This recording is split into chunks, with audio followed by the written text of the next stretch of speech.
दिल पे हाथ रख के बोलिए कि मैं जो बोल रही हूँ क्या वो झूठ है। आप दिल पे हाथ रख के बोलिए, आप खुद अपने दिल पे हाथ रख के बोलिए।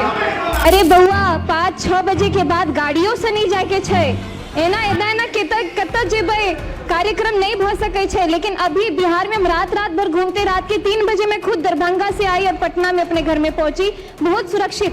और आज जब मैं बिहार के सबसे युवा विधायकों में से एक इस सदन में खड़ी होकर के बोल रही हूँ तो न जाने आपको क्यों इतनी दिक्कत हो रही है। जब मैं उस समय को याद करती हूँ तो मुझे महाभारत के धृतराष्ट्र का हस्तिनापुर याद आता है। बहुत बड़े वरिष्ठ और बहुत ही अनुभवी नेता रहे, बहुत ही अनुभवी राजा रहे। वो अंधे थे और उससे भी बड़ी बात है कि वो देखना भी नहीं चाहते थे, क्योंकि उन्हें हस्तिनापुर की चिंता नहीं बल्कि दुर्योधन की चिंता लगी रहती थी। बिहार में 2005 से पहले ऐसा ही अंधेरा था। स्कूल में ताले, पढ़ाई लिखाई नहीं, बजट आता था लेकिन बच्चों तक पहुंचता नहीं था। रिपोर्ट में विद्यालय थे लेकिन जमीन पर घास उगती रहती थी। महाभारत में जब युधिष्ठिर राजगद्दी पर बैठे तो उनके राज में धर्म की स्थापना हुई, न्याय आया और प्रजा सुखी हुई। ठीक उसी तरह जब नीतीश कुमार जी ने बिहार की बागडोर संभाली तो यहाँ सुशासन आया। सबसे पहले उपाध्यक्ष जी को आभार, आपने मुझे आज बोलने का समय दिया। अलीनगर के देवतुल्य जनता के हमार बहुत बहुत धन्यवाद जे हमरा आशीर्वाद देलखिन और अपन खूब खूब आशीर्वाद दक हमरा जिता का इस सदन के हिस्सा बनेलखिन। आदरणीय प्रधानमंत्री जी को बहुत बहुत धन्यवाद, उन्हीं के प्रेरणा से मैंने राजनीति में अपना कदम रखा। हमारे माननीय मुख्यमंत्री जी को जिन्होंने अपना पूरा जीवन ही बिहार को संवारने में समर्पित किया, उनको बहुत बहुत धन्यवाद। आज इस विधानसभा में खड़े होकर बोलना मेरे लिए बहुत बहुत बहुत बड़ी बात है। ये सिर्फ एक भाषण नहीं है, यह उस बेटी का सपना है जो बिहार की मिट्टी में, मिथिला की मिट्टी में पली बढ़ी खेली कूदी। मैं जानती हूँ कि इस सदन में मुझसे कई अधिक अनुभवी, कई अधिक वरिष्ठ और कई अधिक परिपक्व नेता विराजमान हैं। विपक्ष के वे दिग्गज नेता जिनकी राजनीतिक उम्र मेरी पूरी उम्र से बड़ी होगी, उन सभी के सामने बोलना भी मेरे लिए बहुत चुनौतीपूर्ण है। अध्यक्ष जी, आज शिक्षा बजट पर चर्चा हो रही है तो मैं आपसे एक सवाल पूछना चाहती हूँ कि वो बिहार सभी को याद है। जब मैं उस समय को याद करती हूँ तो मुझे महाभारत के धृतराष्ट्र का हस्तिनापुर याद आता है, जो बहुत बड़े वरिष्ठ और बहुत ही अनुभवी नेता रहे, बहुत ही अनुभवी राजा रहे,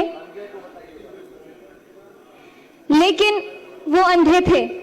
और उससे भी बड़ी बात है कि वो देखना भी नहीं चाहते थे, क्योंकि उन्हें हस्तिनापुर की चिंता नहीं बल्कि दुर्योधन की चिंता लगी रहती थी। जब इस धरती की बेटियां स्कूल जाने से डरती थी, जब सरकारी स्कूल के नाम पर सिर्फ टूटी फूटी दीवारें, जब शिक्षक वेतन के लिए दर बदर भटकते रहते थे, जब दोपहर का खाना नहीं मिलता था तो बच्चे भूखे पेट पढ़ने जाते थे और ज्यादातर तो जाते भी नहीं थे। जनता चिल्लाती रहती थी कि स्कूल में शिक्षक नहीं है तो कानों पे पट्टी। जनता रोती रहती थी कि बेटी पढ़ नहीं पा रही है तो आंखों पे पट्टी। और जनता कहती रहती थी कि बिहार पिछड़ रहा है, तब भी इनका दिल नहीं पसीझा। बिहार में 2005 से पहले ऐसा ही अंधेरा था। स्कूल में ताले, पढ़ाई लिखाई नहीं, बजट आता था लेकिन बच्चों तक पहुंचता नहीं था। रिपोर्ट में विद्यालय थे लेकिन जमीन पर घास उगती रहती थी। और हमारे विपक्ष के माननीय साथी जो आज बड़े गंभीर मुद्रा में यहाँ बैठे हुए हैं, आप सभी इस दौर के साक्षी रहे हैं और ये भी कह सकती हूँ कि आप सहयोगी भी रहे हैं, लेकिन हम उन्हें दोष नहीं देते हैं। हम तो बस इतना कहना चाहते हैं कि जो बीत गई सो बात गई, लेकिन इतिहास गवाह है। भले ही बिहार की भोली भाली जनता वो दौर भूल जाए, लेकिन इतिहास कभी नहीं भूल सकती है, ना ही वो कभी माफ करेगी। 2005 में एक नवोदय हुआ, नया सूरज उगा। माननीय उपाध्यक्ष महोदय जी, 2005 में बिहार की जनता ने एक ऐतिहासिक फैसला किया और उस फैसले का नाम था नीतीश कुमार। महाभारत में जब युधिष्ठिर राजगद्दी पर बैठे तो उनके राज में धर्म की स्थापना हुई, न्याय आया और प्रजा सुखी हुई। ठीक उसी तरह जब नीतीश कुमार जी ने बिहार की बागडोर संभाली तो यहाँ सुशासन आया। जब मैं यहाँ इस विधानसभा में खड़ी हूँ तो मेरे मन में एक श्लोक गूंज रहा है, तमसो मां ज्योतिर्गमय, अर्थात अंधकार से मुझे प्रकाश की ओर ले चलो। यही बिहार रहा है, अंधकार से प्रकाश की ओर, भय से आत्मविश्वास की ओर, अपमान से सम्मान की ओर और जंगल राज से सुशासन की ओर।